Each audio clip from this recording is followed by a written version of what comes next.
18 साल की उम्र में मुझे सड़क किनारे एक ऐसी छोटी गैंगस्टर लड़की मिली थी जिसे कोई अपनाना नहीं चाहता था। मैंने उसे बदलने की बहुत कोशिश की, लेकिन कभी उसके दिल को गर्माहट नहीं दे पाया। फिर एक दिन उसका पहला प्यार वापस आया और तब मुझे समझ आया कि उसके अंदर भी नरमी है, बस वो मेरे लिए नहीं थी। जिस दिन मैंने उसे छोड़ने का फैसला किया उस दिन मैंने झूठ बोला था, मैं अभी जाकर आता हूँ, लेकिन उसके बाद मैं कभी वापस नहीं लौटा। 7 साल बाद फिल्म सेट पर हमारी फिर मुलाकात हुई। अब वह एक मशहूर फिल्म स्टार और नई नई बनी बेस्ट एक्ट्रेस थी। उसने मेरा हाथ पकड़कर पूछा, तुमने कहा था अभी लौट कर आओगे, फिर आखिर गए कहाँ थे? मेरे हाथ पसीने से भीग गए। नई फिल्म क्वीन बाई निंगबिंग मुझसे सिर्फ 5 मीटर पीछे खड़ी थी। अगर मैं पलट जाता तो सीधे उससे आमना सामना हो जाता। Bye madam. अगला सीन आपके एक्स बॉयफ्रेंड से दोबारा मिलने का है। आपको उसमें लगाव और बिछड़ने का दर्द दिखाना है। बाय निंगबिंग हल्का सा हंसी। लगाव? मुझे नहीं लगता ऐसा सही है। जब कोई एक्स बन चुका हो तो फिर क्या लगाव? उसकी आवाज आज भी वैसी ही ठंडी और शांत थी। 18 साल की उम्र में भी वह इसी आवाज में कभी प्यार से कभी गुस्से से मुझे शियाओ कहकर बुलाती थी। पीछे बातचीत चलती रही। असिस्टेंट डायरेक्टर क्या बोल रहा था वो मुझे सुनाई नहीं दिया, लेकिन बाय निंगबिंग की ठंडी आवाज साफ मेरे कानों में पड़ी। मैं तो अपने एक्स को कब का भूल चुकी हूँ। मुझे पुरानी चीजों को दोबारा अपनाने का शौक नहीं है और मैं वही पुरानी चीज था। मैंने भी तय कर लिया कि मैं अपनी पहचान उससे छुपा कर ही रखूंगा। शूट खत्म होने के बाद सब लोग अलग होने लगे। मैं भी यही सोच रहा था कि तभी एक सहकर्मी जोर से चिल्लाया, शियाओ यू, प्रॉप्स मिल गए क्या? अचानक पीछे पूरी तरह सन्नाटा छा गया। मैंने जल्दी से सामान उठाया और वहां से भाग गया। बाय निंगबिंग मेरे पीछे नहीं आई। शायद उसने सुना ही नहीं, या शायद सुना भी हो, लेकिन उसे कोई फर्क नहीं पड़ा। सेट सजाते समय मैंने अपने साथी से कहा, अगली बार मुझे शियाओ यू मत बुलाना, शियाओ फांग बुलाना। क्यों? शियाओ यू तो अच्छा नाम है, शियाओ फांग ज्यादा प्रोफेशनल लगता है। वह हंस पड़ा और मेरी बात मान ली। ये मेरी असिस्टेंट डायरेक्टर के तौर पर पहली फिल्म थी। शूट शुरू होने से पहले ही मुझे पता था कि फिल्म की हीरोइन बाय निंगबिंग है। वह फिल्मी परिवार से थी, आधी इंडस्ट्री के संसाधन उसके पास थे और सबसे बड़ी बात, उसकी एक्टिंग भी शानदार थी। सिर्फ 25 साल की उम्र में उसने बेस्ट एक्ट्रेस का अवार्ड जीत लिया था और दुर्भाग्य से मैं उसका पहला प्यार था। मैंने बहुत सोचा था कि यह काम करूं या नहीं, लेकिन इतनी अच्छी नौकरी छोड़ना भी नहीं चाहता था। आखिरकार मैं आ गया, लेकिन मन ही मन मैंने कसम खाई, उसे कभी पता नहीं चलना चाहिए कि मैं यहाँ हूँ, वरना मेरी जिंदगी खत्म हो जाएगी। क्योंकि 7 साल पहले हमारा ब्रेकअप बहुत बुरा हुआ था। मैंने उसे एक चिट्ठी लिखी थी, मुझे पहले से पता था कि तुम किसी बड़े फिल्मी परिवार से हो। मैं सिर्फ तुम्हारे घर की खबरें निकालने के लिए तुम्हारे करीब आया था। वैसे भी मुझे तुम्हारे जैसी गैंगस्टर लड़कियां पसंद नहीं है, मुझे तो नरम और शांत लड़कियां पसंद है। अब आगे कभी मत मिलना। चिट्ठी में जितना बेपरवाह बनने की कोशिश की थी, असल में मैं उतना ही टूटा हुआ था। मुझे नहीं पता बाय निंगबिंग ने वो चिट्ठी पढ़कर क्या महसूस किया होगा, लेकिन वह ऐसी इंसान थी जो बदला लेना नहीं भूलती थी। अगर उसने मुझे पहचान लिया तो शायद मेरा करियर खत्म हो जाता। असल जिंदगी में वह टीवी से भी ज्यादा खूबसूरत थी। उसकी जीन ही कमाल की है। अरे उसके माता पिता कौन है ये मत भूलो, दोनों कभी फिल्म इंडस्ट्री के सुपरस्टार थे। वैसे मुझे तो बाय निंगबिंग का शांत और सभ्य स्वभाव पसंद है। वो स्कूल में जरूर सबसे लोकप्रिय लड़की रही होगी। मैं लगभग खांस पड़ा। बाय निंगबिंग और शांत सभ्य, बिल्कुल गलत। वह सिर्फ स्कूल की सबसे मशहूर लड़की नहीं थी, बल्कि ऐसी दबंग लड़की थी जिससे सब डरते थे। आज भी मुझे उससे पहली मुलाकात याद है। मूसलाधार बारिश हो रही थी, सड़क पर लोग जल्दी जल्दी भाग रहे थे, लेकिन वह सड़क किनारे ऐसे बैठी थी जैसे उसमें जान ही ना हो। जब मैं उसके पास पहुंचा तब उसने धीरे से सिर उठाया। उसकी आवाज बेहद रूखी थी, दफा हो जाओ। लेकिन मैं वहां से नहीं गया। मैंने चुपचाप अपनी छतरी उसके सिर के ऊपर कर दी। यहीं से मेरी और बाय निंगबिंग की कहानी शुरू हुई। मैंने सिर झटका और पुरानी यादों को दिमाग से बाहर निकालने की कोशिश की। फिल्म सेट बहुत शोरगुल वाला था, इसलिए मैं सीढ़ियों के पास जाकर बैठ गया। लेकिन जैसे ही मैंने दरवाजा खोला मैंने देखा बाय निंगबिंग अंधेरे में खड़ी थी। वो ठंडी नजरों से मुझे देख रही थी। ये बिल्कुल वैसा ही था जैसे कई साल पहले जब सीढ़ियों वाला कमरा अंधेरा और शांत हुआ करता था। मैंने सिर झुकाया और वापस जाने लगा। तभी उसने मुझे रोक लिया। क्या काम करते हो? डायरेक्टर का असिस्टेंट हूँ। अभी अभी ग्रेजुएट होकर भी डायरेक्टर झांग के साथ काम मिल गया। काफी टैलेंटेड हो। धन्यवाद बाय मैडम। तुम्हारी उम्र कितनी है? 25। वो हल्के से हंसी और आलस भरे अंदाज में बोली, हम दोनों की उम्र तो बराबर है, फिर भी तुम मुझे मैडम बुला रहे हो। असिस्टेंट डायरेक्टर भी आपको बाय मैडम कहते हैं और उनकी उम्र तो 43 साल है। फिर से बुलाओ। मैंने मजबूरी में कहा बाय मैडम। अंधेरे में मैं उसका चेहरा साफ नहीं देख पा रहा था, लेकिन ऐसा लगा जैसे उसके होंठों पर हल्की मुस्कान आई हो। एक ऐसी मुस्कान जिसमें बिल्कुल भी गर्माहट नहीं थी। मुझे अंदर से डर लगने लगा, फिर भी मैं खुद को तसल्ली दे रहा था, वह मुझे पहचान नहीं पाएगी। 7 साल पहले के मुकाबले मैं पूरी तरह बदल चुका था। पहले मैं दुबला पतला और कमजोर दिखता था, अब लोग मुझे अच्छा दिखने वाला लड़का कहते थे। यहाँ तक कि घर के रिश्तेदार भी मुझे तुरंत नहीं पहचान पाते थे। और अभी तो चारों तरफ अंधेरा था। बाय मैडम आप आराम कीजिए, मैं चलता हूँ। रुको, उसने फिर मुझे आवाज दी। तुम्हारा नाम क्या है? फांग चेन। पहले कभी कोई और नाम इस्तेमाल किया है? नहीं। बाय निंगबिंग कुछ देर चुप रही। मेरे पूरे शरीर पर ठंडा पसीना आ गया। असल में मेरा पुराना नाम फांग चेन ही था, बाद में मैंने बदलकर फांग शियाओ रख लिया था। मैंने उससे पहले झूठ बोला था और अब फिर एक और झूठ बोल रहा था, शायद इससे हिसाब बराबर हो जाए। 11वीं की गर्मियों की छुट्टियों में मुझे बाय निंगबिंग सड़क किनारे मिली थी। उसने कहा था कि उसका कोई घर नहीं है, कोई परिवार नहीं है, और मैंने उसकी बात पर विश्वास कर लिया। मुझे लगा वो भी मेरी तरह अकेली और बेसहारा है। जब मैं छोटा था मेरे माँ बाप का तलाक हो गया था। दोनों ने दूसरी शादी कर ली और अपने अपने नए बच्चों में व्यस्त हो गए। किसी ने मुझे अपने साथ नहीं रखा। मैं अपनी मौसी के घर के बेसमेंट में पला बड़ा। मैं बचपन से बहुत शांत और आज्ञाकारी था, क्योंकि ऐसा रहने पर कम से कम खाना तो मिल जाता था। मैं और बाय निंगबिंग बिल्कुल अलग इंसान थे। मैं शांत, शर्मीला और सिर्फ पढ़ाई में डूबा रहने वाला लड़का था। 11वीं में हम दोनों एक ही क्लास में आए। किसी को नहीं पता था कि उसका परिवार कौन है, यहाँ तक कि अफवाहें थीं कि उसके माँ बाप नहीं है और वह बेघर है। स्कूल में हम दोनों अजनबियों की तरह रहते थे, लेकिन किसी को ये नहीं पता था कि हर रात बाय निंगबिंग बेसमेंट की खिड़की पर दस्तक देती थी। मैं उसके लिए फर्श पर थोड़ी जगह खाली कर देता, जहाँ वह चादर बिछाकर सो जाती, और सुबह मौसी के उठने से पहले ही वह चुपचाप चली जाती, जैसे कभी आई ही ना हो। बाय निंगबिंग अक्सर क्लास बंक करती थी और हमेशा चोटिल रहती थी। जब भी मैं उसकी चोटों पर दवाई लगाता वह दर्द से कहती, फांग शियाओ थोड़ा धीरे नहीं कर सकते? मुझे सिर्फ शियाओ बुलाओ। ठीक है शियाओ, थोड़ा धीरे। शियाओ मेरा बचपन का नाम था जो मेरी दिवंगत नानी ने रखा था। मुझे यह नाम हमेशा ज्यादा पसंद था, क्योंकि बाय निंगबिंग निंगबिंग हर रात मेरे पास आकर सोती थी, इसलिए मुझे लगने लगा था कि वह मुझसे भी ज्यादा दुखी है। धीरे धीरे मुझे एक और गलतफहमी हो गई। एक बार मैं किताब लाना भूल गया था और टीचर मुझे डांट रही थी। तभी बाई निंगबिंग क्लास की आखिरी सीट से उठकर आई और अपनी किताब मेरे डेस्क पर फेंक दी। हालांकि मैं लड़का था, लेकिन मेरी ग्रोथ देर से हुई थी, इसलिए मैं दूसरों से छोटा दिखता था। दूसरी क्लास के लड़के अक्सर मुझे परेशान करते थे। जब भी मैं चुपचाप अपमान सहता रहता, बाई निंगबिंग मेरे सामने आकर खड़ी हो जाती। वह कहती, ये मेरे प्रोटेक्शन में है। मुझे लगा था कि हम दोनों एक दूसरे को समझते हैं, लेकिन बाद में एहसास हुआ ऐसा कुछ भी नहीं था। बाई निंगबिंग किसी अमीर फिल्मी परिवार की बेटी थी। उसके घर में आलीशान बंगले और महंगी स्पोर्ट्स कारें थीं। उसका एक जूता भी मेरे पूरे सीजन के कपड़ों से ज्यादा महंगा था। असल में वह तो बस अपने परिवार को चिढ़ाने के लिए मेरे साथ रहती थी। मुझे ये सच कब पता चला? शायद उसी दिन जब लू जिंगनियन उसकी जिंदगी में आया। तभी मेरी सोच अचानक टूटी। मैं वापस फिल्म सेट पर पहुंचा तो किसी ने मेरे हाथ में एक मिल्क टी थमा दी। लू जिंगनियन फिर से शूटिंग सेट पर आया था। इस बार भी वह सबके लिए मिल्क टी लेकर आया। देखो तो सही, इतना अमीर और हैंडसम लड़का जब फिल्म क्वीन के साथ खड़ा होता है तो दोनों कितने परफेक्ट लगते हैं। मैंने भी बाकी लोगों की तरह दूर खड़े उन दोनों को देखा। बाई निंगबिंग हल्का सा सिर झुकाकर लू जिंगनियन की बातें सुन रही थी। वह दृश्य इतना खूबसूरत था कि नजर हटाना मुश्किल था। तभी अचानक ऐसा लगा जैसे बाई निंगबिंग को एहसास हो गया हो और उसने मेरी तरफ देखा। मैं तुरंत सिर झुकाकर दूसरी तरफ देखने लगा। जब दोबारा नजर उठाई तो वह मुझे नहीं देख रही थी। मानो अभी जो हुआ वो सिर्फ मेरा भ्रम था। निंगबिंग, शूट खत्म होने के बाद मेरे साथ पेरिस चलोगी फैशन शो देखने? उसकी आवाज आज भी बिल्कुल वैसी ही थी जैसी 7 साल पहले थी। मैं अनायास ही पुरानी यादों में खो गया। स्कूल के दिनों में मैं और बाई निंगबिंग सिर्फ अच्छे सहपाठी थे। फिर बोर्ड परीक्षा खत्म होने वाली गर्मियों में हम दोनों रिलेशनशिप में आ गए। बाई निंगबिंग कभी बहुत प्यार जताने वाली लड़की नहीं थी, लेकिन वह मुझे ठुकराती भी नहीं थी। बस उसके मुंह से कभी मीठी बातें नहीं निकलती थी। फिर भी कुछ मामलों में वह अच्छी गर्लफ्रेंड थी। वो मेरा बहुत ध्यान रखती थी और हमेशा मेरी इज्जत करती थी। लेकिन उसने मुझे कभी अपने दोस्तों से नहीं मिलवाया। एक बार मैं उसे सरप्राइज देने के लिए बिलियर्ड्स क्लब पहुंचा, लेकिन मुझे देखकर उसका चेहरा उतर गया। वह चिढ़कर बोली, आगे से यहाँ मत आना। तब मैंने ज्यादा ध्यान नहीं दिया। मुझे लगा शायद उसका स्वभाव ही ऐसा है। लेकिन फिर लू जिंगनियन आया, महंगे सूट में, परफेक्ट हेयर स्टाइल के साथ। वह जैसे रोशनी बनकर मेरी दुनिया में घुस आया। निंगबिंग, तुम यहाँ क्या कर रही हो? मैं अभी नई फरारी लेकर आया हूँ, क्या मेरे साथ ड्राइव पर चलोगी? फरारी शब्द सुनकर ही मुझे झटका लग गया। लू जिंगनियन ने मेरी हैरान आंखों को देखा और पूछा, निंगबिंग ये कौन है? मैंने जवाब दिया, हेलो, मैं बाई निंगबिंग का बॉयफ्रेंड हूँ। वह हंस पड़ा, क्या मजाक कर रहे हो? निंगबिंग तुम्हें कैसे पसंद कर सकती है? उसका असली होने वाला बॉयफ्रेंड तो मैं हूँ। हम दोनों परिवारों के बीच शादी की बात पहले से तय है। किसने कहा? बाई निंगबिंग का चेहरा तुरंत सख्त हो गया। उसने लू जिंगनियन को धक्का देकर बाहर किया और ठंडे स्वर में बोली, उस शादी के लिए मैंने कभी हाँ नहीं की, लेकिन उसकी सफाई बहुत कमजोर थी। बाद में बाई निंगबिंग के माता पिता मुझसे मिलने आए। तभी मुझे पता चला कि वह सिर्फ किसी अमीर परिवार की बेटी नहीं थी, बल्कि पूरे फिल्म इंडस्ट्री के सबसे ताकतवर परिवारों में से एक थी। उसका परिवार मनोरंजन जगत का बड़ा हिस्सा कंट्रोल करता था। बाई निंगबिंग की अपने माता पिता से नहीं बनती थी। जानबूझकर उसने महंगे प्राइवेट स्कूल छोड़कर साधारण स्कूल में दाखिला लिया था। वह घर भी नहीं लौटती थी। उसके माता पिता हमेशा काम में व्यस्त रहते थे, इसलिए उन्हें अंदाजा तक नहीं था कि उनकी बेटी कैसी जिंदगी जी रही है। उस दिन की बातचीत के आखिर में उसके पिता ने मुझसे कहा, फांग शियाओयू, शायद तुम नहीं जानते, निंगबिंग बहुत जिद्दी लड़की है। वह तुम्हारे साथ सिर्फ हमें परेशान करने के लिए है। वह सच में तुमसे प्यार नहीं करती। उसने पहले भी कई बार ऐसा किया है। अगर यकीन न हो तो जरा ध्यान से देखना कि वह जिंगनियन के साथ कैसा व्यवहार करती है। असल में जिसे वो पसंद करती है वो जिंगनियन है। बस उसे खुद अभी अपनी भावनाओं का एहसास नहीं हुआ। फिर उन्होंने मेरी तरफ देखकर कहा, तुम और हम लोग अलग दुनिया के इंसान हैं। बाद में मुझे एहसास हुआ कि उसके पिता झूठ नहीं बोल रहे थे। बाई निंगबिंग मुंह से चाहे जितना कहे कि उसे लू जिंगनियन पसंद नहीं, लेकिन उसके साथ उसका व्यवहार हमेशा बहुत नरम रहता था। एक बार लू जिंगनियन मेरा मजाक उड़ा रहा था कि मैं गरीब हूँ। तभी बाई निंगबिंग वहां आ गई और अगले ही पल लू जिंगनियन ने मासूम चेहरा बनाकर कहा, निंगबिंग, अभी फांग शियाओयू मुझे मारने वाला था। बाई निंगबिंग ने तुरंत मेरी तरफ देखा, फांग शियाओयू, मैंने कहा था ना, उसे परेशान मत किया करो। उसी पल मुझे सब समझ आ गया। बाई निंगबिंग पत्थर दिल नहीं थी, बस उसका दिल मेरे लिए नहीं धड़कता था। अगस्त के आखिर में मैंने उसके माता पिता की शर्त मान ली। उनकी मदद से मुझे विदेश में पढ़ाई करने का मौका मिला। मेरे जैसे इंसान के लिए ये शायद जिंदगी का इकलौता मौका था। जिस दिन मैं जा रहा था मैंने बाई निंगबिंग से कहा, मुझे चॉकलेट खाने का मन कर रहा है। वह आदतन अपना बटुआ निकालते हुए बोली, सबसे महंगी वाली खरीदना। मैंने सिर हिलाया, नहीं, इस बार मैं खुद खरीदूंगा, मैं अभी जाकर आता हूँ। उसने बिना शक किए जवाब दिया, ठीक है, मैं इंतजार करूंगी। लेकिन उसके बाद मैं कभी वापस नहीं लौटा और उसके माता पिता की इच्छा के मुताबिक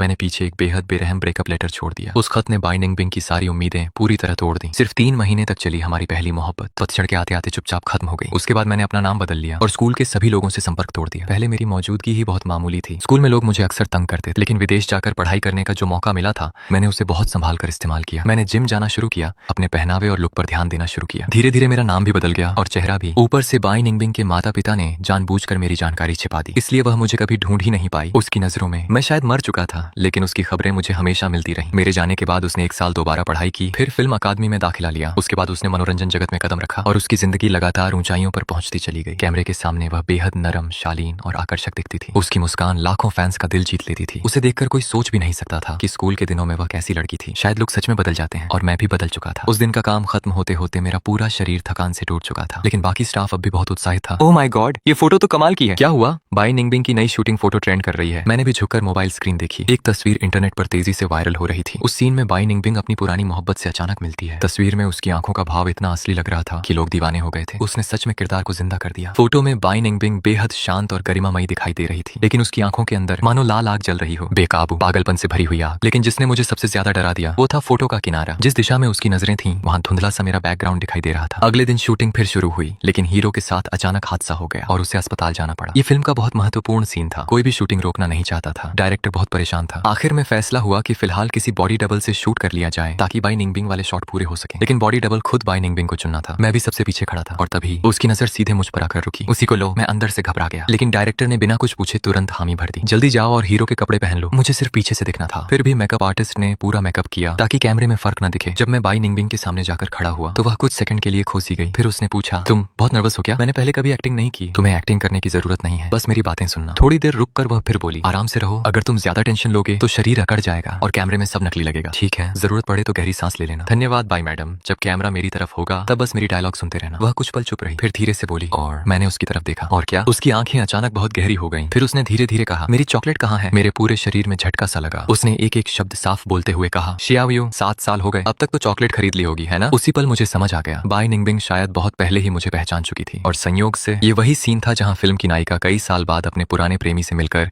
उससे अपने दिल की बात कहती है। कुछ पलों के लिए मुझे सच में लगा कि वह डायलॉग नहीं बल्कि मुझसे अपने दिल की बात कह रही है। लेकिन ऐसा कैसे हो सकता था? असल जिंदगी में बाई निंगबिंग ने कभी मुझसे प्यार भरी बातें नहीं की थी। शूट खत्म होने के बाद डायरेक्टर ने मेरी पीठ थपथपाई। शियाओफांग, तुम में एक्टिंग का टैलेंट है। अभी तुम्हारी आंखों का एक्सप्रेशन बहुत परफेक्ट था। मैं मन ही मन हंस पड़ा। क्या ये हो सकता है कि हम दोनों सिर्फ एक्टिंग नहीं कर रहे थे बल्कि सच में वही महसूस कर रहे थे? उसके बाद के कई सीनों में बाई निंगबिंग ने खुद मेरा नाम लेकर मुझे बुलाया। अब मेरा सिर दर्द से फटने लगा था। बाई निंगबिंग जैसी बड़ी स्टार से कोई टकराना नहीं चाहता था। ये साफ लग रहा था कि वह जानबूझकर मुझे अपने आसपास रख रही है और मुझे लगने लगा था शायद यह उसकी बदला लेने की शुरुआत थी। कुछ ही समय में मुझे असिस्टेंट से सीधे प्रमोशन देकर असिस्टेंट डायरेक्टर बना दिया गया, और वह भी बाई निंगबिंग का पर्सनल असिस्टेंट डायरेक्टर। अब मेरी जिंदगी ऐसी हो गई थी कि दिन के 18 घंटे मुझे उसी के आसपास घूमना पड़ता था। लेकिन मैं सिर्फ असिस्टेंट डायरेक्टर का काम नहीं कर रहा था। कभी सेट पर भारी सामान उठाना पड़ता तो कभी दूसरी भागदौड़ करनी पड़ती। एक दिन मैं भारी प्रॉप उठाने ही वाला था कि अचानक बाई निंगबिंग ने मेरी बाजू पकड़ ली। जाकर मेरे लिए मिल्क टी लेकर आओ। सिर्फ मिल्क टी ही नहीं, उसने ढेर सारे स्नैक्स भी मंगवाए। हालांकि सब कुछ ऑनलाइन डिलीवर हो सकता था, लेकिन वह जिद करके मुझे ही बाहर भेज दी। सच कहूं तो बाकी स्टाफ मुझसे जलने लगा था क्योंकि मैं ऑफिस के पैसे पर बाहर घुमाता था। लेकिन मजेदार बात यह थी कि जब मैं सब कुछ खरीद कर वापस आता तो बाई निंगबिंग का खाने का मन ही बदल चुका होता। एक हफ्ता उसकी इस तरह सेवा करते करते मेरा वजन तक बढ़ गया। धीरे धीरे बाकी लोग भी हैरान होने लगे। क्या वह जानबूझकर तुम्हें खाना खिलाती है? नहीं यार, ऐसा कुछ नहीं, लेकिन वह तुम्हें बहुत छूट देती है। बाई निंगबिंग बहुत सख्त इंसान है। इस फिल्म में उसकी कंपनी का भी पैसा लगा है। उसने पहले वाले कई असिस्टेंट डायरेक्टरों को खूब डांटा था, लेकिन तुम्हें उसने कभी कुछ नहीं कहा। मैं तुरंत बोला, ऐसी कोई बात नहीं है। वो मुझे परेशान करने का कोई मौका नहीं छोड़ती। लेकिन सेट पर फैल रही ये बातें आखिरकार लू जिंगनियन के कानों तक पहुंच गईं। वह तुरंत सेट पर आया और मुझे घूरते हुए बोला, तो तुम ही निंगबिंग के नए असिस्टेंट हो? मैंने उसे तुरंत सुधारा, असिस्टेंट नहीं, असिस्टेंट डायरेक्टर। वह हल्का सा हंसा, इतनी कम उम्र में तुम ये काम ठीक से कर लोगे? मैंने शांत स्वर में जवाब दिया, जिंग साहब, किसी को चेहरे से मत आंकिए। वह काफी देर तक मुझे घूरता रहा, फिर अचानक बोला, क्या हम पहले कहीं मिले हैं? शायद आपको गलतफहमी हुई है। और मुझे अमीर लोगों से पुरानी बातें करने में कोई दिलचस्पी नहीं। मैं फिर से अपने काम में लग गया। लू जिंगनियन ने ठंडी आवाज में कहा, मैं तुम जैसे लोगों को बहुत अच्छी तरह जानता हूँ, सिर्फ इसलिए कि निंगबिंग तुम्हें महत्व दे रही है। तुम्हें यह मत लगने लगे कि तुम ऊपर चढ़ सकते हो। अपनी औकात में रहना सीखो, वरना बाद में पछताने का समय भी नहीं मिलेगा। मैंने भौहें सिकोड़ ली। आप कहना क्या चाहते हैं? वह मुस्कुराया, तुम निंगबिंग के पुराने बॉयफ्रेंड जैसे लगते हो। यह कहकर वह मेरे चेहरे का भाव पड़ने लगा। उसे उम्मीद थी कि मैं चौंक जाऊंगा या दुखी हो जाऊंगा, लेकिन मैं सिर्फ हैरानी से उसे देखने लगा। लू जिंगनियन कुछ पल चुप रहा, फिर बोला, निंगबिंग तुम्हें इसलिए पास रखती है क्योंकि तुम उसके एक्स जैसे दिखते हो। वह तुम्हें सिर्फ उसका विकल्प समझती है। इसका मतलब यह नहीं कि वह तुम्हें पसंद करती है। असल में वह उस आदमी से नफरत करती है। मैंने धीरे से अपना काम नीचे रखा और उसकी तरफ देखकर मुस्कुराया। अगर वह सच में उससे नफरत करती है तो फिर उसकी जगह किसी और को क्यों ढूंढ रही है? ये बात थोड़ी विरोधाभासी नहीं लगती? लू जिंगनियन तुरंत चुप हो गया। वो बिना जवाब दिए वहां से चला गया। लेकिन उसके जाने के बाद मेरा दिल शांत नहीं हो पाया। शायद बाई निंगबिंग सच में मुझसे नफरत करती थी। उसी रात अचानक उसका मैसेज आया, मेरे लिए दवा लेकर आओ। मैं जानता था कि फिल्म की हीरोइन को नाराज नहीं कर सकता, इसलिए तुरंत दवा लेकर उसके कमरे में पहुंचा। मुझे लगा वह बस मुझे परेशान कर रही होगी, लेकिन इस बार वह सच में बीमार थी। उसके माथे पर पसीने की बड़ी बड़ी बूंदें थीं। मैं घबरा गया। क्या हुआ तुम्हें? पेट में बहुत दर्द हो रहा है। मैंने इधर उधर देखा। तुम्हारी असिस्टेंट कहाँ है? शहर गई है, अभी वापस नहीं आ सकती। मैं थोड़ा हैरान हुआ क्योंकि पहले उससे कभी पेट की बीमारी नहीं थी। तुम्हारे पेट को अचानक क्या हो गया? उसने आधी बंद आंखों से मुझे देखा। जिस साल मैंने दोबारा पढ़ाई की थी उस साल ठीक से खाना नहीं खाया। क्यों? क्योंकि मेरे लिए खाना बचाने वाला कोई नहीं था। उसकी बात सुनते ही मुझे पुराने दिन याद आ गए। जब वह रात में मेरे कमरे में आकर सोती थी तो मैं हमेशा उसके लिए खाना बचा कर रखता था, और जब मैं अपना होमवर्क खत्म करता तब तक वह चुपचाप सारा खाना खत्म कर चुकी होती। मैं हल्की मुस्कान रोक नहीं पाया। स्कूल की कैंटीन का खाना अब भी उतना ही खराब है क्या? वह चुप रही। उसकी वही पुरानी जिद्दी आदतें आज तक नहीं बदली थी। मैंने देखा कि टेबल पर ढेर सारा खाना रखा हुआ था। सब कुछ अभी भी गर्म था, अभी अभी आया है, लेकिन पेट दर्द की वजह से मैं खा नहीं सकती। फेंकना भी बेकार होगा, तुम खा लो। वह ऐसे बोली मानो बात बिल्कुल मामूली हो। वैसे भी रोज फिल्म सेट का बेस्वाद खाना खाते खाते मेरा मन भर गया है। अगर नहीं खाओगे तो सब फेंक देना। मैंने डिस्पोजेबल चॉपस्टिक तोड़ी और चुपचाप टेबल के पास बैठ गया। मैं बहुत शांति से खाना खा रहा था। कमरे में भी अजीब सी खामोशी थी। मुझे लगा बाई निंगबिंग सो गई होगी, लेकिन जैसे ही मैंने पलट कर देखा वो मुझे देख रही थी। बाई मैडम, अब मुझे फर्क नहीं पड़ता। मेरी इस बात ने उसका चेहरा कई दिनों तक खराब रखा, लेकिन मुझे परवाह नहीं थी। वैसे भी शूटिंग खत्म होने ही वाली थी, लेकिन शूटिंग खत्म होने से कुछ दिन पहले एक बड़ा हादसा हादसा हो गया। एक सीन नाव पर शूट हो रहा था, तेज हवा चल रही थी। साउंड रिकॉर्डिस्ट वॉशरूम गया हुआ था तो मैंने अस्थायी तौर पर उसकी जगह काम संभाल लिया। मैं जहाज के किनारे खड़ा होकर अपने से भी लंबा माइक्रोफोन पकड़े हुए था। हवा की वजह से मेरा संतुलन बिगड़ रहा था। अचानक एक बहुत तेज झोंका आया, मेरे पैर फिसल गए और मैं सीधे झील में गिर पड़ा। लेकिन मुझे तैरना नहीं आता था, सब कुछ अस्त व्यस्त हो गया। धुंधली चेतना में मैंने किसी की घबराई हुई आवाज सुनी, शियाओयू। अगले ही पल बाई निंगबिंग भी बिना सोचे झील में कूद गई। उसने मुझे कसकर पकड़ लिया, इतनी मजबूती से मानो अगर उसने छोड़ा तो मैं हमेशा के लिए खो जाऊंगा। उसके बाद मुझे कुछ याद नहीं। जब मेरी आंख खुली मैं एक अनजान कमरे में था। बेड के पास एक हाथ से लिखा नोट रखा था, ये मेरा घर है, शूटिंग लोकेशन से ज्यादा दूर नहीं। मैंने तुम्हारी छुट्टी करवा दी है, कुछ दिन आराम करो। अगर कपड़े बदलने हो तो ड्रेसिंग रूम में नए पुरुषों के कपड़े रखे हैं। कमरे को देखते ही समझ आ गया कि यह बाई निंगबिंग का घर है। फिल्म इंडस्ट्री के बहुत से कलाकार शूटिंग लोकेशन के पास घर रखते हैं और उसके पास भी था।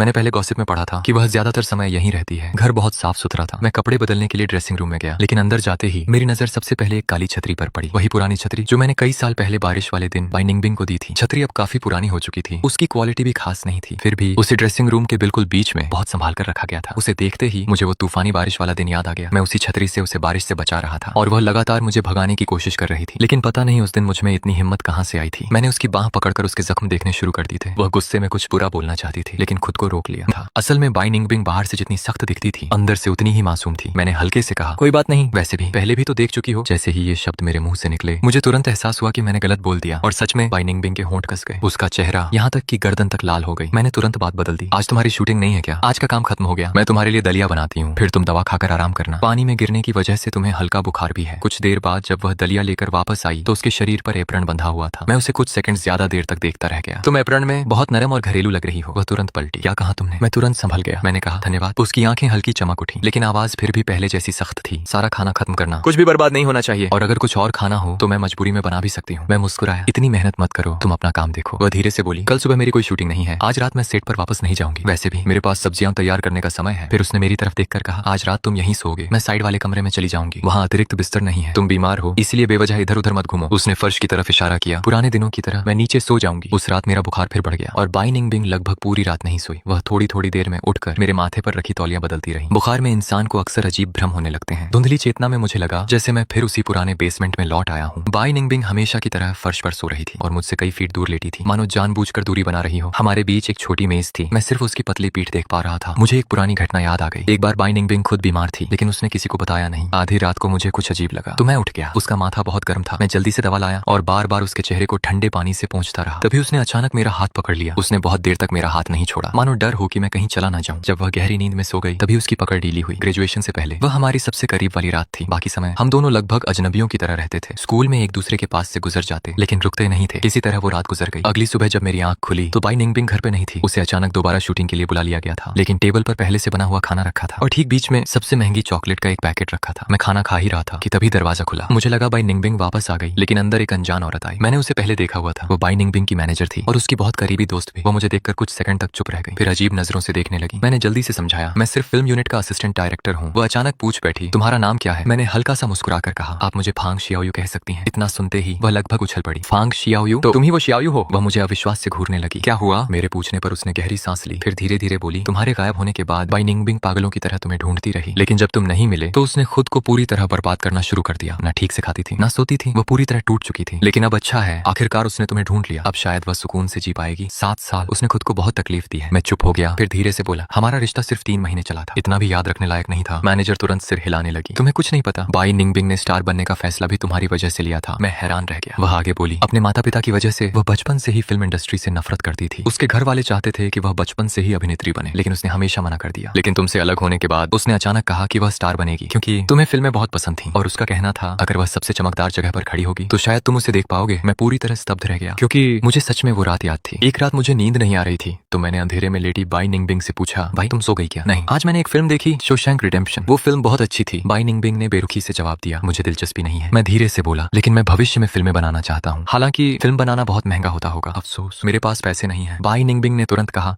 फिल्म बनाना इतना भी महंगा नहीं होता। उस समय मुझे लगा उसे दुनिया की कोई समझ नहीं है, बस अजीब अजीब सपने देखती रहती है, इसलिए मैंने आगे बात नहीं बढ़ाई। लेकिन अब पता चला उसे वो सारी बातें आज भी याद थी। मैनेजर ने गहरी सांस लेते हुए कहा, सिर्फ 3 महीने और उसने तुम्हें पूरी जिंदगी के लिए दिल में बसा लिया। दोपहर में बाई निंगबिंग वापस घर लौटी। उसने मैनेजर को देखकर पूछा, तुम यहाँ क्या कर रही हो? मैनेजर मुस्कुराई, तुम्हारी शूटिंग खत्म होने वाली है, सोचा थोड़ी सफाई कर दूं। बाई निंगबिंग ने तुरंत कहा, जरूरत नहीं, तुम जा सकती हो। और हाँ, मैं कुछ समय आराम करना चाहती हूँ, अभी कोई नया काम मत लेना। मैनेजर हंस पड़ी, वाह, प्यार मिला नहीं कि दोस्ती भूल गई। याद है पहले जब तुम इसे ढूंढ नहीं पा रही थी तो मेरे सामने बैठकर रोती रहती थी। बाई निंगबिंग तुरंत शर्मिंदा होकर बोली, मेरे बॉयफ्रेंड के सामने ये सब मत बोलो। मैंने तुरंत सुधार किया, एक्स बॉयफ्रेंड, और वैसे भी तुमने खुद मुझसे कभी ब्रेकअप नहीं किया। बाई निंगबिंग तुरंत बोली, मैंने चिट्ठी छोड़ी थी। मैंने शांत आवाज में कहा, सिर्फ एक चिट्ठी, मैंने पढ़कर फेंक दी थी। मुझे कैसे पता चलता कि वो सच में तुम्हारी लिखी हुई थी। मैनेजर माहौल समझकर चुपचाप निकल गई। मैंने बाई निंगबिंग से पूछा, उस चिट्ठी में मैंने लिखा था कि मैं तुम्हारे परिवार की खबरें निकालना चाहता था, तुम्हें गुस्सा नहीं आया? बाई निंगबिंग फल धोते हुए बोली, तुम में इतनी हिम्मत ही नहीं थी, और वैसे भी अगर सच में कोई खबर फैलती तो मुझे पता चल जाता। मैं पूरी तरह चुप हो गया। फिर मैंने धीरे से कहा, ब्रेकअप के लिए सिर्फ एक इंसान का फैसला काफी होता है, चाहे तुम मानो या नहीं। हमारा रिश्ता बहुत पहले खत्म हो चुका है। ये सुनते ही बाई निंगबिंग का शरीर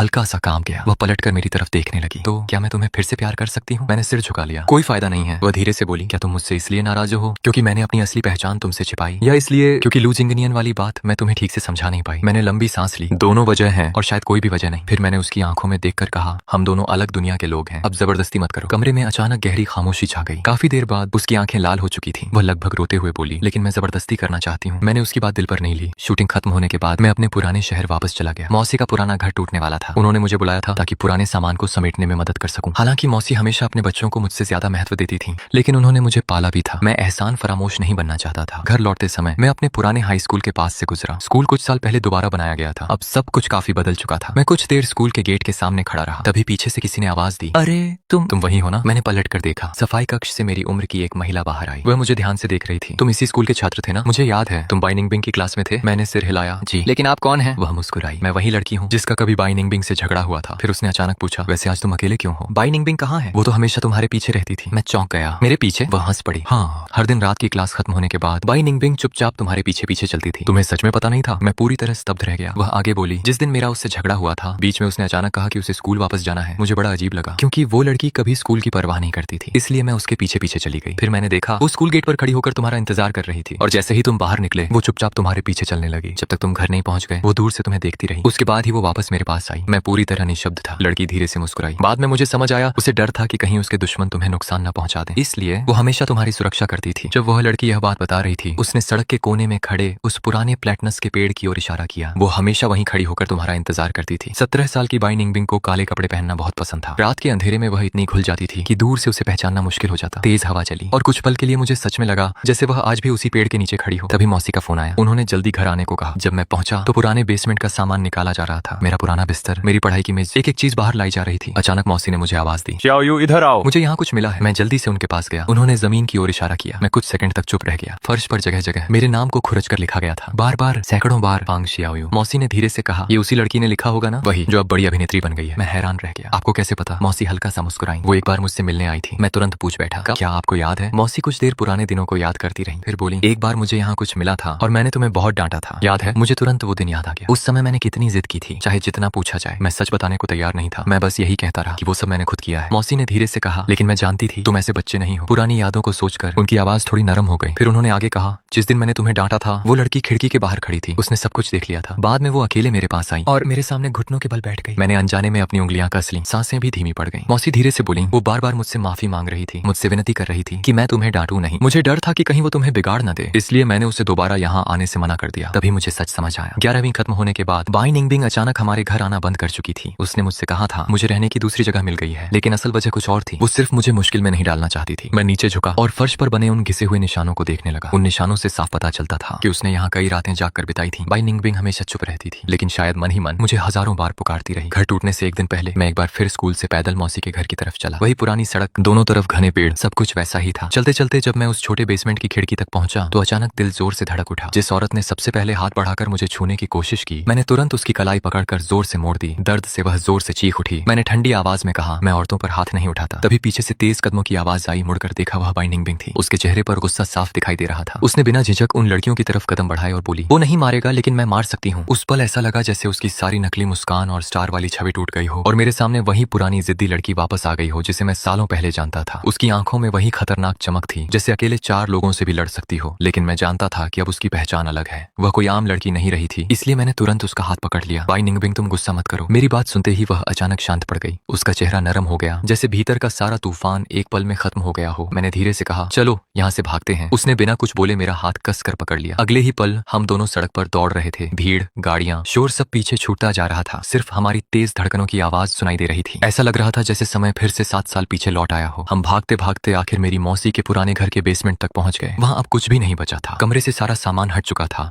बिजली भी नहीं थी, सिर्फ खिड़की से आती हल्की चांदनी कमरे को रोशन कर रही थी। कुछ देर दोनों चुप रहे, फिर एक साथ बोल पड़े। मैं हल्का सा मुस्कुराया और बोला, पहले मैं बोलूंगा। तुम रोज मेरे पीछे पीछे घर तक आती थी ना? बाई निंगबिंग ने धीरे से सिर हिलाया। हाँ, क्योंकि मेरा स्वभाव खराब था। मैं बहुत लोगों से लड़ती थी। मुझे डर रहता था कि कहीं कोई तुम्हें नुकसान न पहुंचा दे। मैंने हैरानी से पूछा, तो तुमने कभी बताया क्यों नहीं? वह हल्का सा हंसी। तुम्हें बताकर क्या करती? तुम्हें बस पढ़ाई करनी थी, बाकी सब मैं संभाल लेती। मैंने फर्श पर उकेरे गए अपने नामों की तरफ इशारा किया। और ये? वह कुछ पल चुप रही, फिर धीमी आवाज में बोली, इसका मतलब था कि मैं तुम्हें पसंद करती थी। मैं स्तब्ध रह गया। लेकिन तुमने कभी कहा नहीं। उसने नजरें झुका ली। क्योंकि मुझे कभी प्यार जताना आया ही नहीं। बचपन से किसी ने मुझे सिखाया ही नहीं कि किसी से प्यार कैसे करते हैं। उसने बताया कि वह आईने के सामने खड़े होकर मैं तुमसे प्यार करती हूँ बोलने की प्रैक्टिस करती थी, लेकिन हर बार शर्म से रुक जाती थी। इसलिए उसने 1000 कागज की सारस चिड़ियां बनाई थी और हर एक के अंदर लिखा था, मैं तुम्हें पसंद करती हूँ। वह उन्हें मेरे जन्मदिन पर देना चाहती था, लेकिन उससे पहले ही मैं उसकी जिंदगी से गायब हो गया। कुछ देर बाद मैंने धीरे से पूछा, और लू जिंगनियन? उसने तुरंत सिर हिलाया। मैंने उसे कभी प्यार नहीं किया। फिर उसने बताया कि बचपन में जब उसे तेज बुखार आया था, तब वही सबसे पहले उसे अस्पताल लेकर गया था। डॉक्टर ने कहा था कि अगर थोड़ी देर और हो जाती तो उसकी जान भी जा सकती थी। उसी दिन उसने तय किया कि वह उसे अपने बड़े भाई की तरह मानेगी। मैं हमेशा उसे परिवार की तरह समझती रही, लेकिन उस गर्मियों में उसने मुझे धमकी दी थी। मैं चौंक गया। उसने भारी आवाज में कहा, उसने कहा था कि अगर मैं उसकी बात नहीं मानूंगी तो वो तुम्हारे खिलाफ मेरे माता पिता के कान भर देगा और वो लोग तुमसे नफरत करने लगेंगे। बाई निंगबिंग ने धीरे से कहा, अगर मेरे माता पिता तुमसे नाराज हो जाते तो वो चुपचाप तुम्हारी जिंदगी बर्बाद कर सकते थे। हो सकता था कि तुम्हें कॉलेज में दाखिला तक न मिलता। उसकी बात सुनकर मुझे सब समझ आ गया। मैंने धीमी आवाज में पूछा, इसलिए तुम हमेशा कहती थी कि मैं लू जिंगनियन से दूर रहूं? उसने सिर हिलाया। हाँ, उसने कहा था कि तुमने उसे फंसाने की कोशिश की, लेकिन मैंने उसकी एक भी बात पर विश्वास नहीं किया। मैं सिर्फ चाहती थी कि तुम्हारा उससे कोई संबंध ही ना रहे। तुम उससे बात तक मत करो, तभी तुम सुरक्षित रहोगे। यह कहते हुए उसकी आवाज धीमी पड़ गई। मुझे नहीं पता था कि मेरी बातों से तुम इतना गलत समझ जाओगे। तुम सीधे मुझसे पूछ भी सकते थे। मैं चुप हो गया। पुरानी बातें याद आते ही दिल अजीब सा भारी हो गया। फिर मेरे मन में अचानक एक सवाल उठा, क्या सिर्फ वही प्यार करना नहीं जानती थी? नहीं, मैं भी नहीं जानता था। बचपन में अपने ही माता पिता से बार बार ठुकराए जाने के बाद मैंने सवाल पूछना ही छोड़ दिया था। मेरी दुनिया में सिर्फ एक चीज मायने रखती थी, अच्छे नंबर लाना, अच्छा काम करना और लोगों से थोड़ी सी तारीफ पा लेना। क्योंकि मुझे हमेशा डर रहता था कि अगर मैं गलत निकला तो फिर से छोड़ दिया जाऊंगा। इसीलिए बाई निंगबिंग के सामने मैं अंदर ही अंदर टूटता रहा, लेकिन उससे कभी शिकायत नहीं कर पाया, न गुस्सा किया, न सवाल पूछा। प्यार करना नहीं आना, शायद यही हमारी सबसे बड़ी समानता थी। खिड़की से आती चांदनी कमरे में फैल रही थी। कुछ देर बाद मैंने धीरे से कहा, एक बात और है, मेरे विदेश जाने का खर्च तुम्हारे माता पिता ने उठाया था। वह हल्का सा मुस्कुराई। मुझे पहले से पता था। मैंने नजरें झुका ली। असल में मैं मना भी कर सकता था, लेकिन वो शायद मेरी जिंदगी का इकलौता मौका था। मैं थोड़ा स्वार्थी हो गया था। बाई निंगबिंग ने बहुत नरम आवाज में कहा, मैं समझती हूँ। फिर वह मेरी तरफ देखकर मुस्कुराई। शियाओयू, तुम बहुत अच्छे इंसान हो। कभी कभी थोड़ा स्वार्थी होना भी जरूरी होता है, वरना दुनिया तुम्हें चोट पहुंचाती रहेगी। मैंने माहौल हल्का करने की कोशिश की। अब मैं भी अपने करियर पर ध्यान दूंगा। कोई दिक्कत नहीं, मैं तुम्हारा साथ दूंगी। मैं हंस पड़ा। तुम एक मशहूर अभिनेत्री हो, तुम्हारा भविष्य इतना बड़ा है, फिर मेरे पीछे क्यों आना चाहती हो? वह मेरी आंखों में देखते हुए बोली, क्योंकि अभिनेत्री बनने की वजह भी तुम ही थे। मैं कुछ बोल नहीं पाया। वह धीरे से मुस्कुराई। हमारा रिश्ता सिर्फ 3 महीने चला था, लेकिन मेरा प्यार सिर्फ 3 महीने का नहीं था। गलतफहमियां दूर होने के अगले ही दिन बाई निंगबिंग ने सबके सामने हमारा रिश्ता स्वीकार कर लिया।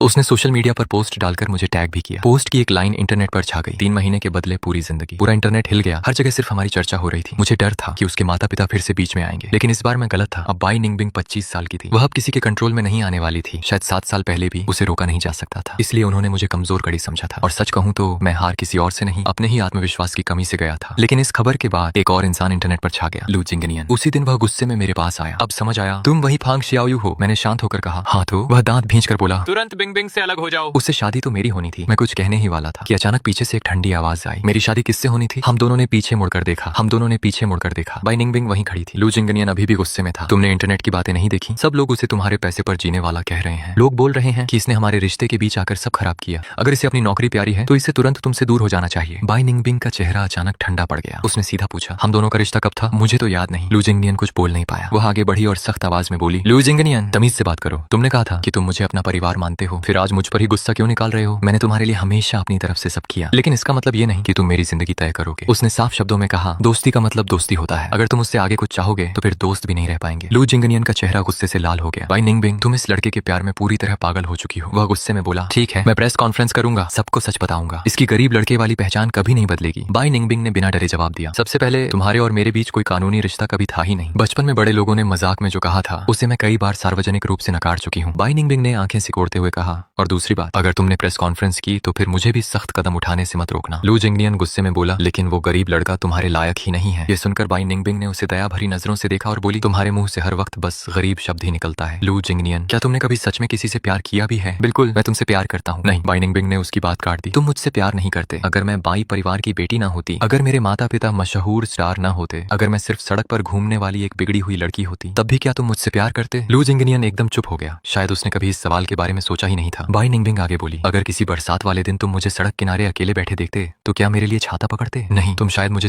समाज की खराब लड़की समझकर नफरत करते। उसकी आवाज अब धीमी लेकिन बेहद गंभीर थी। तुम्हें मेरी पहचान पसंद है, मैं नहीं। तुम तो यह बात भी स्वीकार नहीं कर पा रहे कि मैं कभी एक छोटी गुंडा लड़की थी। इतना कहकर बाई निंगबिंग मेरा हाथ पकड़कर वहां से चली गई। मैंने पीछे मुड़कर देखा तो लू जिंगनियन अब भी वहीं खड़ा था, जैसे उसकी दुनिया हिल गई हो। पता नहीं उसे हमारी बात समझ आई या नहीं, लेकिन एक हफ्ते बाद खबर मिली कि उसकी प्रेस कॉन्फ्रेंस तय समय पर होने वाली है। बाई निंगबिंग उसे रोक नहीं सकती थी, लेकिन उसने आने वाले हर हालात से निपटने की पूरी तैयारी कर ली थी। हालांकि प्रेस कॉन्फ्रेंस वैसी नहीं निकली जैसी सबने सोची थी। उस दिन लू जिंगनियन शानदार कपड़ों में कैमरों के सामने आया, लेकिन उसका चेहरा थका और बुझा हुआ लग रहा था। उसने माइक्रोफोन के सामने खड़े होकर कहा, आज मैं एक बात साफ करना चाहता हूँ, मेरा और बाई निंगबिंग का कोई शादी का रिश्ता नहीं है। पूरा हॉल हैरानी से भर गया। लोग तो किसी बड़े स्कैंडल की उम्मीद लेकर आए थे, जैसे कि फिल्म स्टार का अफेयर या धोखा। लेकिन लू जिंगनियन ने शांत आवाज में कहा, मैं और बाई निंगबिंग बचपन से साथ बड़े हुए हैं, क्योंकि हमारे परिवारों का आपस में बिजनेस संबंध था। उसने हमेशा मुझे बड़े भाई की तरह माना और मैंने भी उसे सिर्फ छोटी बहन समझा। जहाँ तक शादी की बात है, वो सिर्फ परिवार वालों का मजाक था। हमने कभी उसे स्वीकार नहीं किया। उसने आगे कहा, मैंने कभी बाई निंगबिंग से प्यार नहीं किया और न ही उसने मुझसे। पूरा हॉल एकदम शांत हो गया। फिर उसने गहरी सांस लेकर कहा, मैं उम्मीद करता हूँ कि लोग अब झूठी अफवाहें फैलाना बंद करेंगे। कुछ सेकंड रुकने के बाद उसने मेरा नाम लिया और